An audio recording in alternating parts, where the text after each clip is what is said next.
Euzu billahi mineşşeytanirracim. Bismillahirrahmanirrahim. Elhamdülillah ve salatu ve selamu ala Resulillah. Değerli arkadaşlar, Muhammed Ali As-Sabuni'nin Et-Tefsirul Vadihul Muyesser adlı eserinden 29. cüzün 58. dersini yapmak üzere birlikteyiz. Geçen dersimizde El-İnsan suresinin 28. ayetine gelmiştik. Bu ayet-i kerimeyi meallendirip tefsir etmeden önce baş tarafıyla irtibatını kurmak için bir iki ayet öncesinden meallendirmeye başlayalım. Ne buyuruluyordu? 24. ayette İnna nahnu nazzalna aleyke zikra tenzila. Daha doğrusu 23. ayette biz Kur'an'ı gerçekten sana parça ceste hadiselere çözüm, problemlere çözüm, hükümlere ışık tutsun diye indirdik. Şu halde fasbir li hukme rabbike, Rabbinin kararı için sabret. Rabbinin karar vereceği, seninle düşmanların arasında vereceği karar için sabret. Ve la tuti' minhum asimen ev kafura. Onlardan ne bir günahkara ne de bir nanköre itaat etme. Sakın ha davadan elini gevşetme. وَذْكُرْ اسْمَ رَبِّكَ bukraten ve asila, sabah akşam Rabbinin adını zikret. Ve minel leyli, geceleyin fescud lehu, Rabbin için secdelere kapan. Ve sebbihhu leylen tavila, ve uzun geceleyin onun için onu tesbih et, onu zikret, onun adını an, dua et. Bu düşmanlarına karşı sana manevi kuvvet olur, moral olur, destek olur. Sen de bunu yapmakla onlara galip gelmenin ortamını, şartlarını hazırlamış olursun. Allah da sana desteğini gönderir, yardımını gönderir. Ne buyruluyor devamında? Bugün okuyacağımız, tefsirini okuyacağımız ayette inne haulai, bu adamlar, yani bu düşmanların yuhibbunel acile, dünyayı seviyorlar, peşin olan dünyayı seviyorlar. Ve yezarune veraehum yevmen thakila, çok ağır olan sahne olacağı olaylar, hadiseler, hesaplar, mizanlar, amel sayfaların dağıtımı, insanların amel karnesinin dağıtımı, sıratlar, cennetler ve cehennemler ihtiva eden o büyük günü ihmal ediyorlar, ahireti ihmal ediyorlar. Nahnu halaknahum ve şeddedna esrahum ve izâ şi'na beddelna emsalahum. Nahnu halaknahum. Onları biz yarattık. Onlar bizim avucumuzda. Ve şeddedna esrahum. Eklemlerini, kaslarını, ondan sonra damarlarını, sinirlerini, vücutlarının parçalarını muhkem bir şekilde biz yaptık. Şeddedna esrahum, yani vücutlarının parçalarını, dokularını, kaslarını, eklemlerini, damarlarını, sinirlerini biz muhkemleştirdik, sağlam hale getirdik. Ve izâ şi'nâ beddelnâ emsâlehum tebdîlâ. Dilediğimiz anda onları ortadan kaldırır, onların yerine başkalarını getiririz. Veyahut da onların vücutlarını ölüm sonrasında bambaşka bir vücutla yeniden diriltiriz. İnne hâzihi tezkira. Bu bir hatırlatmadır. Bu ayetler, bu ikazlar bir hatırlatmadır. فَمَنْ شَاءَ اتَّخَذَ اِلَى رَبِّهِ سَب۪يلًا. Şu halde dileyen Rabbine varan bir yol tutar. Rabbine giden yolu tutar. وَمَا تَشَاءُونَ اِلَّا اَنْ يَشَاءَ اللّٰهِ. Fakat yine de Rabbinize sığınmayı, ondan yardım istimdat etmeyi, talep etmeyi ihmal etmeyin. Çünkü o dilemezse, o size dileme imkanını vermezse siz dileyemezsiniz bile. İnna Allaha kana alimen hakima. Hiç kuşkusuz Allah her şeyi bilen, hüküm ve hikmet sahibi olandır. Yudhilu men yeşâ'u fi rahmetih. Dilediğini rahmetine katar. Rahmet deryasına daldırır. Dilediğini rahmetine katar. Rahmetinin kapsamına alır. Ve zalimine a'adde lehum azaben elîmâ. Zalimlere gelince onlar için can yakıcı bir azap hazırlamıştır Allah. Allah o zalimlerden eylemesin. Bizi rahmetine katanlardan eylesin. Rahmet dairesine alanlardan eylesin. Layık olmasak bile. Şimdi meallerimizi verdik. Dönüp tefsirimizi okuyalım. İnne haulâi yuhibbûnel acilete. Bu adamlar acil olanı, peşin olanı seviyorlar. Dünyayı seviyorlar. Ve yezarûne verâhum yevmen sakîlâ. Kulak ardı ediyorlar. Arkalarına atıyorlar. Efendim o ağır günü, ağır bir günü ki kıyamettir, ahirettir. Ey inne haulâil kefarata. Yani bu kafirler yu'firûne dünya alel ahireti, dünyayı ahirete tercih ediyorlar. Ve yenhemikûne fi lezzâtihal faniyeti, onun fani gelip geçici olan lezzetlerine dalıyorlar. Ve yetrukûne verâehum yevmen asîran şedîden, kulak ardı ediyorlar, göz ardı ediyorlar, arkalarına atıyorlar, ihmal ediyorlar. Son derece güç, asir yani zor ve çetin, şiddet, şiddetli, çetin bir günü arkalarına atıyorlar. Azimel ehvali ve şedaid, efendim tehlikeleri, korkuları, dehşetleri ve sıkıntıları büyük olan o günü ki ve huve yevmul kıyameti, bu kıyamet günüdür. Fela yestaiddune lehu, ne demek? Kulak ardı ediyorlar. Yani arkalarına atıyorlar ne demek? Yani onun için hazırlanmıyorlar. Ve la yufekkirune fi, üzerinde düşünmüyorlar. Böyle bir gelecek beni bekliyor. Efendim böyle tehlikeli duraklar, istasyonlar benim hayat trenimi bekliyor demiyorlar.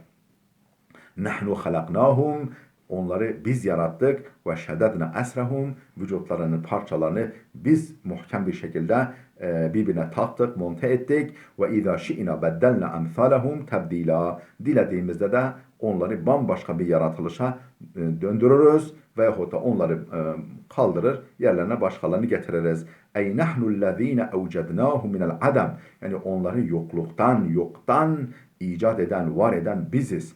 Ve ahkemna rabta a'daihim, efendim onların vücut bağlantılarını biz muhkemleştirmişiz. Neyle? Bil a'sabi, sinirlerle, vel uruqi, damarlarla, efendim kaslarla vesaire. Hatta saru akviya'a eşidda, ta ki efendim kavi, güçlü ve zorlu olsunlar, güçlü, kuvvetli olsunlar. وَلَوْ أَرَدْنَا لَأَهْلَكْنَاهُمْ, dilersek onları helak eder, ortadan kaldırır. ثُمَّ أَتَيْنَا بِخَلْقٍ أَفْضَلَ مِنْهُمْ, sonra onlardan daha faziletli, daha iyi mahluklar, kullar getiririz. يَكُونُونَ أَعْبَدَ لِلّٰهِ وَأَطْوَعْ, onlar da, bunların yerine gelenler de Allah'a daha çok ibadet etmiş olurlar ve daha çok itaatkar olurlar. Kema kâle subhanehu, nitekim başka bir ayet-i kerimede şöyle buyurmuş. Ve in tetevellev yestabdil kavmen gayrekum thumme la yekunu emsalekum. Ve in tetevellev, şayet siz yüz çevirirseniz ey müşrikler, ey kafirler, yestabdil kavmen gayrekum, sizi başka bir toplulukla değiştirir. Sizi ortadan kaldırır, siler götürür. Efendim başka bir topluluk getirir. ثُمَّ لَا يَكُونُ أَمْثَلَكُمْ, sonra onlar sizin gibi olmazlar. Yani onlar sizin gibi davranmazlar. Yani nankör, kafir olmazlar. فَلَا يَغْتَرُّوا بِقُوَّتِهِمْ, dolayısıyla bu müşrikler kendi kuvvetlerine aldanmasınlar. فَاِنَّهُمْ لَا يُعْجِزُونَ اللّٰهَ, onlar Allah'ın elinden kaçıp kurtulamazlar. Allah'ı aciz bırakamazlar demek. Onun elinden yakalarını kurtaramazlar. İnne hâzihi tezkira femen şâ'e ettehâza ila rabbihi sebîla. İnne hâzihi, yani bu ayetler tezkiratun, bir hatırlatmadır, bir ibret, bir derstir, bir hatırlatmadır. فَمَنْ شَاءَ اتَّخَذَ اِلَى رَبِّهِ سَب۪يلًا, şu halde dileyen Rabbine varan bir yol tutar, Rabbine giden bir yol tutar. Ey inne hâzihil âyâtil beyinâti, yani bu apaçık ayetler mev'izatun, bir öğüttür ve zikra, hatırlatmadır. Yetezekkeru bihel âkilu, akıllı olan ondan ders alır. Ve yenzecru bihel cahilu, cahil ondan ona karşı ayaklarını denk alır. فَمَنْ اَرَادَ الْاِتِّعَاذَ وَالْاِعْتِبَارِ, şu halde kim öğüt almayı ve ibret dersi çıkarmayı murad ederse فَلْيَسْلُكْ طَر۪يقًا اِلَى اللّٰهِ, Allah'a giden bir yol tutsun. Ne ile olur bu? بِطَاعَتِهِ, Allah'a itaatle olur bu. وَاتِّبَاعِ رَسُولِهِ الْهَادِ, o rehber, o yol gösterici elçisine tabi olmakla, onu örnek almakla olur.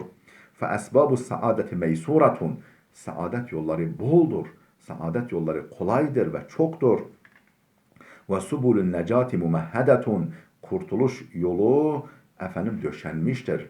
Parkeleri döşenmiş. Efendim otoban gibi ayaklarımız altına serilmiştir. Kurtuluş yolları. Ve ma teşaune illa en yeşa Allah. Allah dilemedikçe siz dileyemezsiniz bile.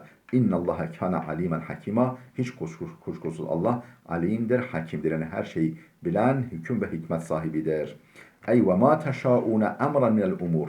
Hiçbir işi siz dileyemezsiniz, siz tercih edemezsiniz. İlla bi takdirillahi ve meşiatihi. Ancak Allah'ın takdiriyle, yani ortamını, vesilelerini hazırlamasıyla ve onun dilemesiyle. فَهُوَ سُبْحَانَهُ الْعَلِيمُ بِمَصَالِحِ عِبَادِهِ. Kullarının maslahatını, efendim, yararına olan şeyleri en iyi bilendir Allah. El-Hakimu fi tedbirihi ve sun'ihi.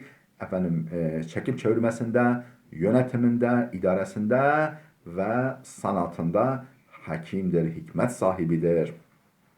Yudhilu men yeşâ'u fi rahmetihi. Dilediğini rahmetine katar, rahmet dairesine alır. Ve zalimine, zalimleri ise a'adde lehum, zalimlere gelince onlar için hazırlamıştır. Azaben elima, can yakıcı bir azap.